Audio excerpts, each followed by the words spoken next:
Hello guys, welcome back to my channel. तो आज हम करने वाले हैं क्लास 10 चैप्टर 3 एक्सरसाइज 3.1 का क्वेश्चन नंबर 3। तो चलिए देखते हैं क्या है question number 3। Question number 3 is on comparing the ratios a1 upon a2, b1 upon b2 and c1 upon c2 find out whether the following pair of linear equations are consistent और inconsistent. तो क्या कहा है question में? Question is कि यहाँ पर आपको लीनियर इक्वेशंस का पेयर गिवन है। अब इन पेयर से हमें पता लगाना है कि ये जो इक्वेशंस हैं ये कंसिस्टेंट हैं या इनकंसिस्टेंट। तो पहले तो हमें मीनिंग ही पता होना चाहिए कि कंसिस्टेंट क्या होता है और इनकंसिस्टेंट क्या होता है।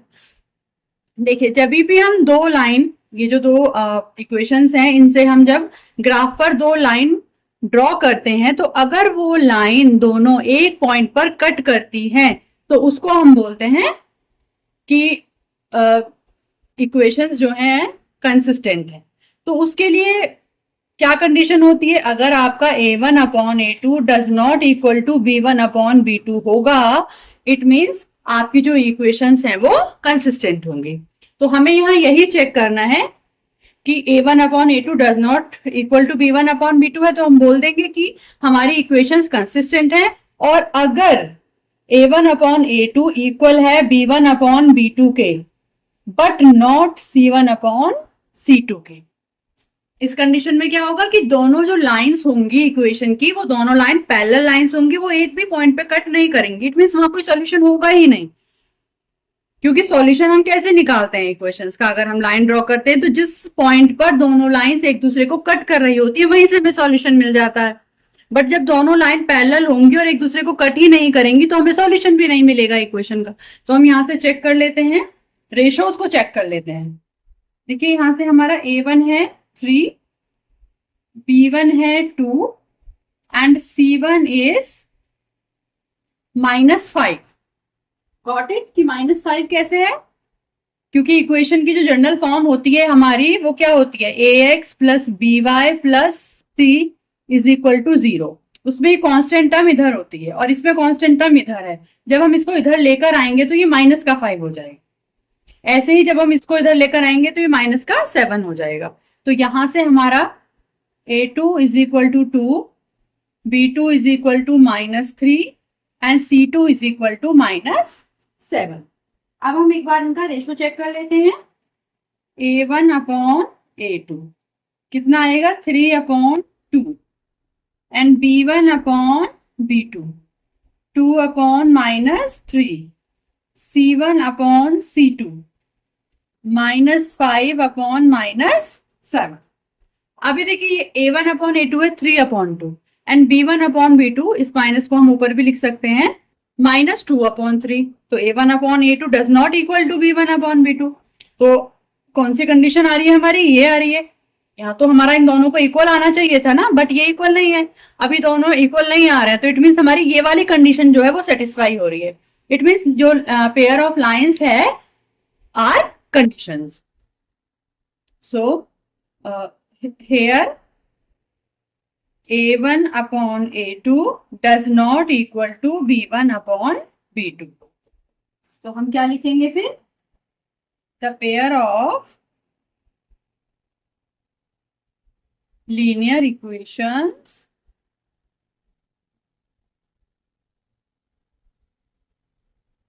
are consistent.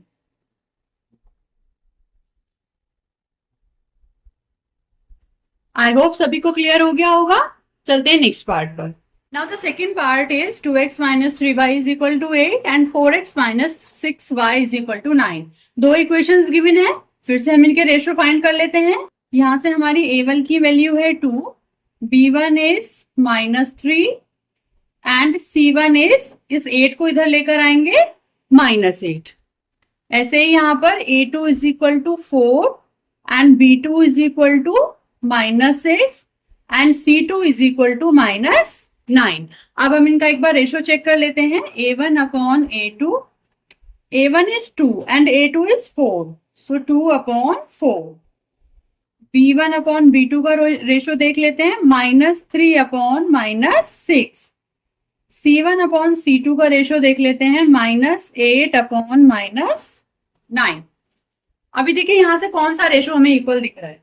अगर हम इसको कट करें तो ये 2 1 जा 2, 2 2 जा 4, यहाँ पे हमारा रेशो आएगा 1/2। यहाँ पर भी माइनस से माइनस कट, 3 और 6 को जब हम कट करेंगे तो भी यहाँ पर हमारा रेशो आएगा 1/2। यहाँ माइनस से माइनस कट, यहाँ रेशो आएगा आपका 8/9। तो अभी हमें यहाँ दिख रहा है कि A1/A2 is equal to B1/B2 but not equal to C1/C2। तो हमारी कौन सी कंडीशन फुलफिल हो रही है यहाँ पर? A1/A2 is equal to B1/B2 but not equal to C1/C2. So equations are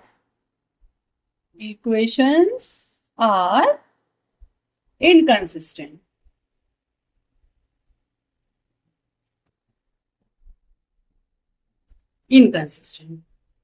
clear हो गया होगा सभी को? करते हैं next part. Next part is 3/2x plus 5/3y is equal to 7 and 9x minus 10y is equal to 14। तो चलिए फिर से हम देख लेते हैं। A1 कितना है हमारा? 3/2 and B1 is 5/3 and C1 is -7। Here A1 is equal to 9, B1 is equal to -10, C1 is equal to -14। Ratio find कर लेते हैं। A1/A2 3/2 एंड सॉरी यहाँ पर ये A2 B2 है, A2 B2 and C2। A2 is 9। जब भी इस तरह से डिजिट आ रही होती हैं तो 9 2 जा 18, ये इस तरह से आ जाता है 3/18। ये रेशो आया है हमारा A1/A2 का। Now B1/B2 5/3/-10। आप फिर से देखेंगे इसकी यहाँ मल्टीप्लाई हो जाएगी 5/-30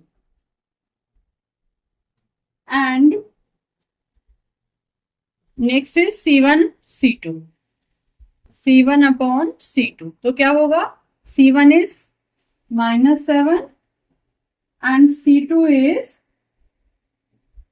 इज -40। अभी इसको कट करेंगे तो आएगा 1/6, यह आएगा 1/6। यहाँ इसको कट करेंगे तो आएगा -1/6। यहाँ इसको कट करेंगे तो आएगा 7 2 जा 14 मीन्स 1/2। तो अभी हमें क्या दिख रहा है कि हमारा A1/A2 1/6 है एंड B1/B2 -1/6 है एंड C1/C2 1/2 है। तो जब हमारा ये दोनों रेशो ही इक्वल नहीं है तो थर्ड रेशो को देखने का तो पॉइंट ही नहीं बनता, क्योंकि हमें अपनी जो कंडीशंस फुलफिल करनी है वो उसमें हमें सबसे पहले A1/A2 एंड B1/B2 का रेशो देखना है। तो अभी हमें पता चल गया कि hair A1/A2 does not equal to B1/B2. So equations are consistent.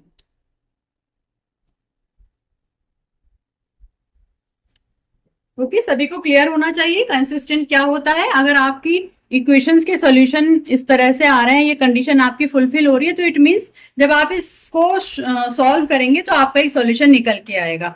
But अगर आपकी इक्वेशंस इनकंसिस्टेंट आती हैं तो आपका सॉल्यूशन नहीं निकल के आएगा, क्योंकि कोई भी उनका इंटरसेक्शन पॉइंट होगा ही नहीं, वो लाइंस पैरेलल होंगी। चलते हैं नेक्स्ट पार्ट पर। Next part is 5x - 3y is equal to 11 and -10x + 6y is equal to -22। चलिए फाइंड कर लेते हैं। A1 is equal to 5, B1 is equal to -3 and C1 is equal to -11। सभी को क्लियर हो रहा है ना कि 11 को हम इधर लेकर आएंगे तो ये माइनस में आएगा। यहां से वैल्यूज फाइंड करते हैं। A2 is equal to -10, B2 is equal to 6 and C2 is equal to 22। ये -22 है, इसे इधर लेकर आएंगे तो ये प्लस का 22 हो जाएगा। अभी हम रेशो फाइंड कर लेते हैं A1/A2। So A1 is 5 and A2 is -10। इसको हम कट करेंगे तो हमारा रेशो आएगा -1/2। नाउ B1/B2 फाइंड कर लेते हैं। B1 is -3 and B2 is 6। इसको भी हम कट करेंगे तो हमारा रेशियो आएगा -1/2।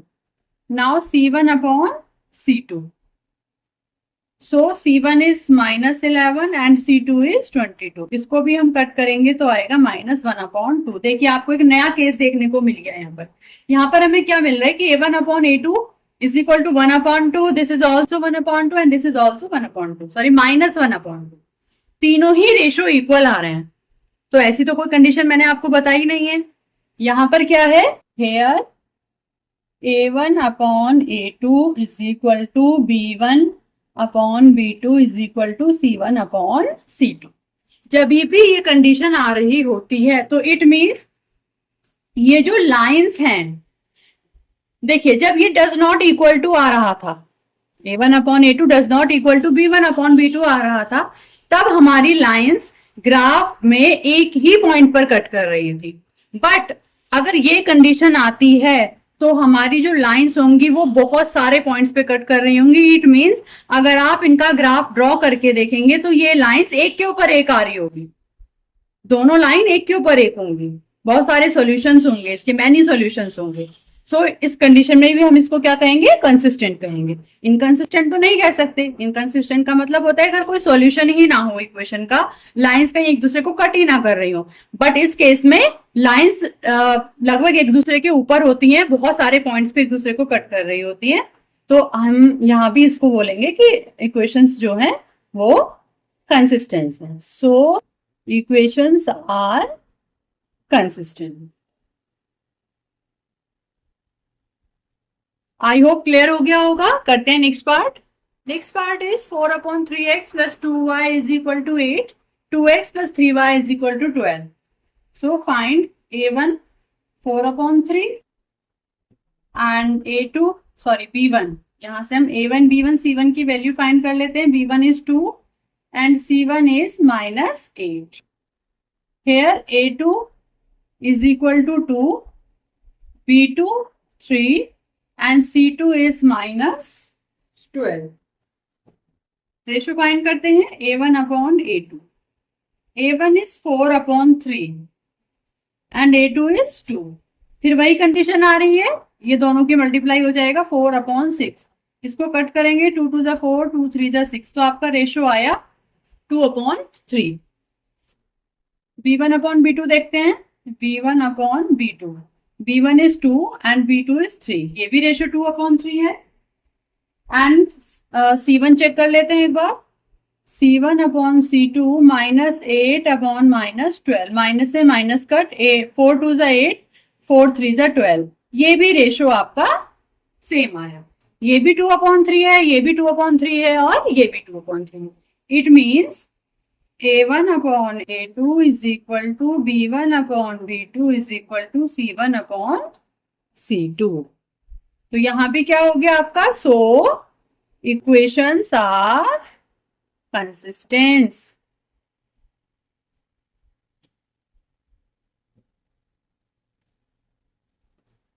आई होप सभी को क्वेश्चन क्लियर हो गया होगा। फिर भी अगर किसी को कोई भी डाउट है तो प्लीज कमेंट करके जरूर बताएं। चलते हैं नेक्स्ट क्वेश्चन पर, question number 4। Question number 4 is which of the following pair of linear equations are consistent, obtain the solution in such cases graphically. हमें कुछ इक्वेशंस की ही पेयर गिवन है। सबसे पहले हमें चेक करना है कि जो इनका सॉल्यूशन है वो मतलब कंसिस्टेंट है ये इक्वेशंस या इनकंसिस्टेंट है। अगर आपकी इक्वेशन कंसिस्टेंट आती है तो आपको इन इक्वेशंस को ग्राफ पर शो करना है। इनके जो सॉल्यूशंस निकालने हैं वो आपको ग्राफिकली निकालने हैं। तो चलिए पहले तो हम इनको चेक कर लेते हैं कि ये इक्वेशन कंसिस्टेंट है भी या नहीं। यहां से हमने A1 अपॉन A2 की वैल्यू फाइंड की, अब तो हम डायरेक्ट कर सकते हैं, अब तो सभी को फाइंड करनी आ गई है। यहाँ है 1, यहाँ है 2, तो A1 अपॉन A2 की वैल्यू आई 1/2।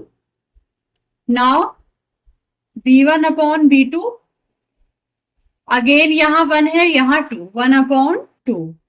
नाउ C1 अपॉन C2, तो देखिए 5 को इधर लेकर जाएंगे तो -5 एंड 10 को इधर लेकर जाएंगे तो -10। इसको भी अगर हम कट करेंगे तो आपकी वैल्यू आएगी 1/2। तो यहां से हमें क्या मिला कि A1 अपॉन A2 1/2 है एंड B1 अपॉन B2 भी 1/2 है एंड C1 अपॉन C2 भी 1/2 है। इट मीन्स क्या हुआ, ये तीनों ही रेशो इक्वल है। A1 upon A2 is equal to B1 upon B2 is equal to C1 upon C2। जब तीनों रेशो इक्वल है तो इक्वेशंस क्या होगी, इक्वेशंस हमारी कंसिस्टेंट होगी, मैंने समझाया था। सो इक्वेशंस आर कंसिस्टेंट।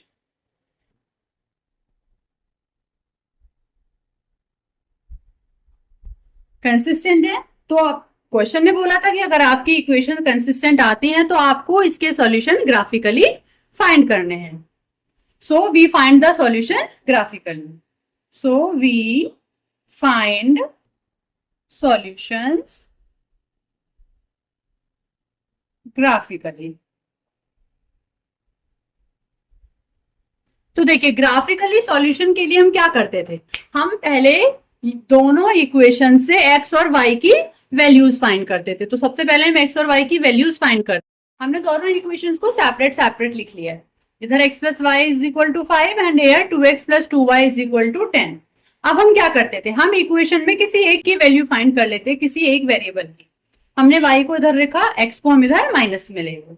अब हमने अगर हम यहाँ पर किसी की भी वैल्यू पुट कर सकते हैं, हम x की भी कर सकते हैं तो y की हमें मिल जाएगी, हम y की पुट करेंगे खुद से तो हमें x की वैल्यू फाइंड हो जाएगी। अभी अगर हमने यहाँ x की जगह 0 रखी तो y की वैल्यू क्या आ गई, 5 आ गई। और अगर हम y की जगह 0 रख दें तो x की वैल्यू 5 आ जाएगी। तो अब हम क्या करते हैं, इसका एक छोटा सा बॉक्स बना लेते हैं, उस बॉक्स में ही तो हम वैल्यूज पुट करते हैं। यहाँ पे हमने इसका एक छोटा सा बॉक्स बना लिया, बॉक्स में हमने लिख दिया x y। जब हमने x की 0 पुट की थी तो y की हमें 5 मिली थी, जब हमने y की 0 पुट की थी तो x की हमें 5 मिली थी।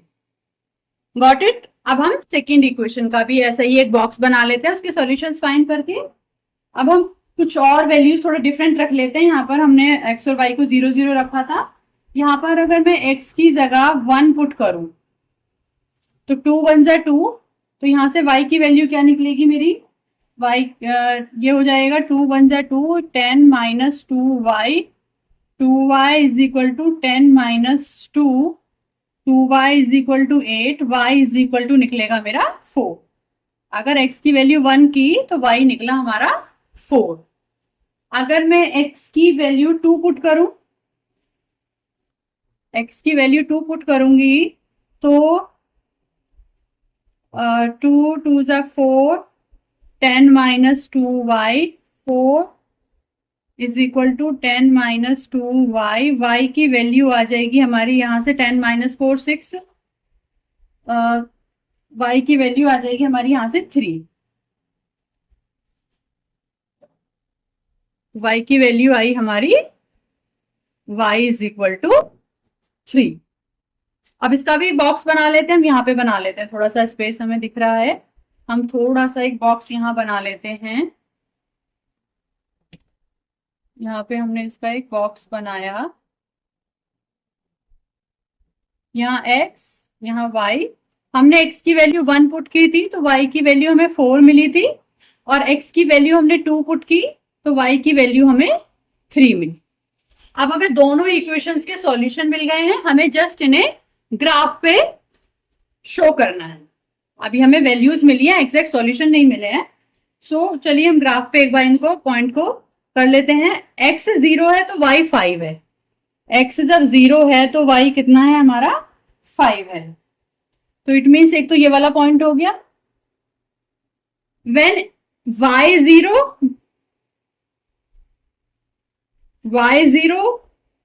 x 5 एंड x 0 y 5, ये दोनों पॉइंट हमारे हैं। तो चलिए ये पहली इक्वेशन के पॉइंट्स हमें मिल गए हैं, तो हम इसको लाइन को ज्वाइन कर लेते हैं, दोनों पॉइंट्स को हम ज्वाइन कर लेते हैं। ज्वाइन कर लिया हमने। अब हम दूसरी इक्वेशन के पॉइंट्स देखते हैं। जब x 1 है तो y 4 है, x 1 है तो y यहां से 4 है, देखिए यहीं पे आ रहा है पॉइंट। एंड x 2 है तो y हमारा 3 है।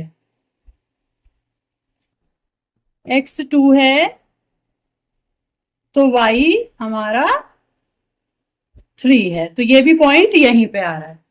तो अभी इससे क्या पता चल रहा है, आप देखो ये सेकंड वाली इक्वेशन के भी दोनों पॉइंट हमें इसी लाइन पे दिखाई दे रहे हैं। मतलब हमें अगर इनको ज्वाइन करना है तो इसी के ऊपर ही दूसरी लाइन हमें ड्रॉ करनी होगी। तो ये हमारा एक एग्जाम्पल उसका भी हो गया जो हमने अभी लास्ट क्वेश्चन में किए थे, ऐसे केसेस जो a1/a2, b1/b2 एंड c1/c2 आ रहा था, और मैंने आपको वही एक्सप्लेन किया था कि इस कंडीशन में जो ग्राफ हम ड्रॉ करते हैं तो दोनों लाइन्स ही एक दूसरे के ऊपर आती हैं। अभी देखो मुझे इसे दोबारा से ड्रॉ करने की जरूरत नहीं है लाइन को, क्योंकि बिल्कुल ये दोनों पॉइंट इसी लाइन के ऊपर आ रहे हैं। ओके, मैं अभी बोर्ड पे कर रही हूँ तो थोड़ा सा हो सकता है आगे पीछे हो, जब आप इसे बाहर ग्राफ पेपर पे ड्रॉ करेंगे तो एग्जैक्ट ये वही उसी पॉइंट पर आएगा। तो ये हमारा इसका ग्राफ हो गया है। इसी लाइन को हम कर लेंगे। ठीक है, अब करते हैं इसका नेक्स्ट पार्ट। नेक्स्ट पार्ट करने से पहले हम यहाँ लिख लेते हैं क्योंकि इसने सॉल्यूशन फाइंड करने को कहा है। अब अगर ये दोनों लाइन अलग अलग किसी पॉइंट पे कट कर रही होती तो वहां से हम सॉल्यूशन निकाल सकते थे, बट दोनों लाइन एक दूसरे के ऊपर लाई कर रही हैं तो इसके तो मेनी सॉल्यूशन होंगे, इनफाइनाइट सॉल्यूशन होंगे, तो इसका हम कोई एक सॉल्यूशन फाइंड ही नहीं कर सकते हैं। तो हम यहाँ पर लिख लेते हैं we find both lines, we find both lines coincident. Coincident मतलब एक दूसरे के ऊपर ये लाई कर रहे हैं। सो equations have infinite solutions. So equations have infinite solutions. इसका हम कोई एक सॉल्यूशन फाइंड ही नहीं कर सकते। आई होप क्लियर हो गया होगा सभी को। करते हैं next part. Next part is x minus y is equal to 8, 3x minus 3y is equal to 16। फिर से हम पहले इनका रेशो करके देख लेते हैं a1/a2। देखिए a1 कितना है 1 and a2 is 3। Hair b1/b2, यहां पर देखिए -1 एंड -3, माइनस से माइनस कट 1/3, c1/c2 -8/-16 कट हो गया 1/2। तो यहां से हमें क्या दिख रहा है कि a1/a2 is equal to b1/b2, ये भी 1/3 है, ये भी 1/3 है, but not equal to c1/c2। तो ये हमारी कौन सी कंडीशन फुलफिल हो रही है, that the equations are inconsistent. दोनों की अगर हम इसको ग्राफ पे ड्रॉ भी करके देखें तो भी क्या होगा कि हमारी दोनों लाइंस पैरेलल आएंगी, कोई सॉल्यूशन हमें नहीं मिलने वाला है। तो उसने कहा है ग्राफ पे आपको तभी दिखाना है सॉल्यूशंस जब आपके आ रहे हो। अभी कोई सॉल्यूशन आ ही नहीं रहा है तो हम ग्राफ पे इसको शो ही क्या करें। तो हम यहाँ पर लिख देते हैं a1/a2, here a1/a2 is equal to b1/b2 but not equal to c1/c2. So equations are inconsistent.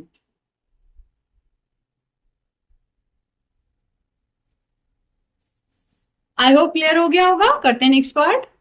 Part is 2x plus y minus 6 is equal to 0, 4x minus 2y minus 4 is equal to 0.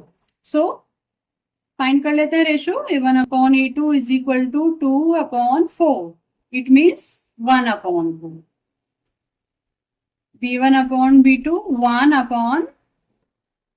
1/-1/2 and c1/c2 is equal to -6/-4 cut हो जाएगा 2 3 6 2 2 4 3/2। तो यहां से हमें क्या दिख रहा है कि a1/a2 does not equal to b1/b2 because here is 1/2 and here is -1/2। So here a1/a2 does not equal to b1/b2। So equations are consistent. Equations are consistent. और जब इक्वेशन कंसिस्टेंट होती है तो हमें क्या करना होता है, हमें ग्राफ पर उसका सॉल्यूशन दिखाना होता है। तो so we find solution graphically.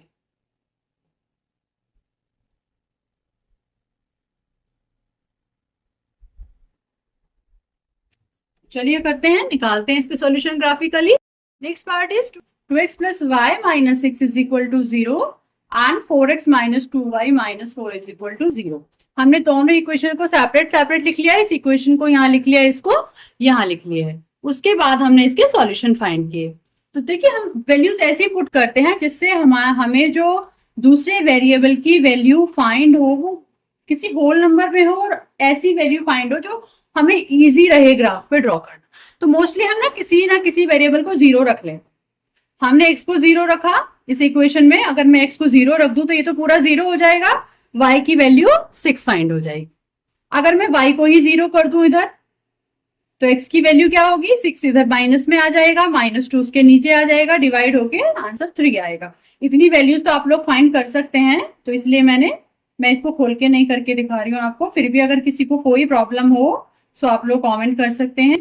हमने इसकी टेबल बनाई, x की वैल्यू 0 फाइंड की थी, 0 पुट की थी x की वैल्यू, तो y की वैल्यू कितनी आई थी हमारी 6।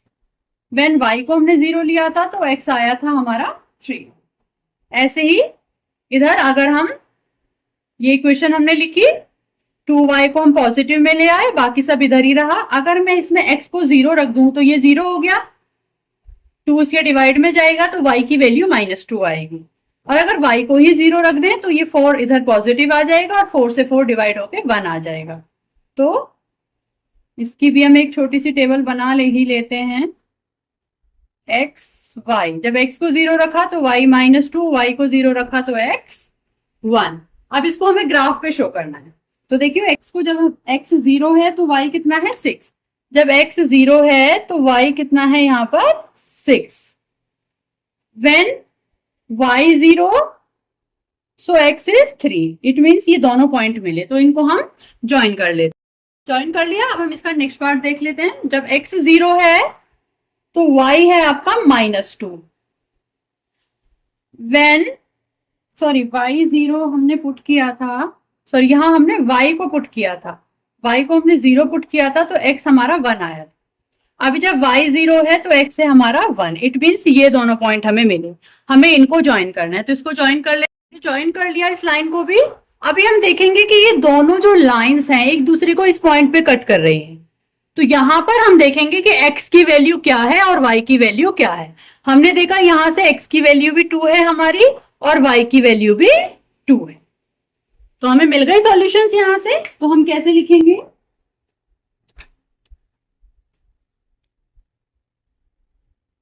डायरेक्ट हम लिख सकते हैं hence x is equal to 2 and y is equal to 2। दोनों की वैल्यू हमारी 2 फाइंड हुई है। आई होप क्लियर हो गया होगा। करते हैं next part. Next part is 2x minus 2y -2 is equal to 0, 4x minus 4y minus 5 is equal to 0। तो करके देख लेते हैं। पहले हम रेशियोज फाइंड कर लेते हैं। a1/a2 is 2/4, it means 1/2, and b1/b2 -2/-4 means again 1/2, and c1/c2 is -2/-5 means 2/5। So from here what we get, हमें क्या दिख रहा है यहाँ पर, a1/a2 is 1/2 and b1/b2 is also 1/2 and c1/c2 is 2/5। So here a1/a2 is equal to b1/b2 but not equal to c1/c2। और ये कौन सी कंडीशन फुलफिल हो रही है हमारी, इनकंसिस्टेंट की। यस, यहाँ कोई सॉल्यूशन हमें मिलने ही वाले नहीं है क्योंकि दोनों लाइन हमारी पैरेलल जाने वाली हैं। सो हमें नीड ही नहीं है ग्राफ पर शो करने की। सो हम यहाँ पर लिखेंगे सो लीनियर इक्वेशंस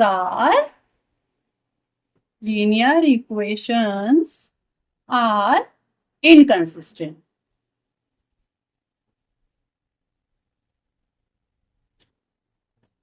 आई होप सभी को क्लियर हो गया होगा। तो मिलते हैं नेक्स्ट वीडियो में नेक्स्ट क्वेश्चन के साथ। तब तक के लिए बाय बाय।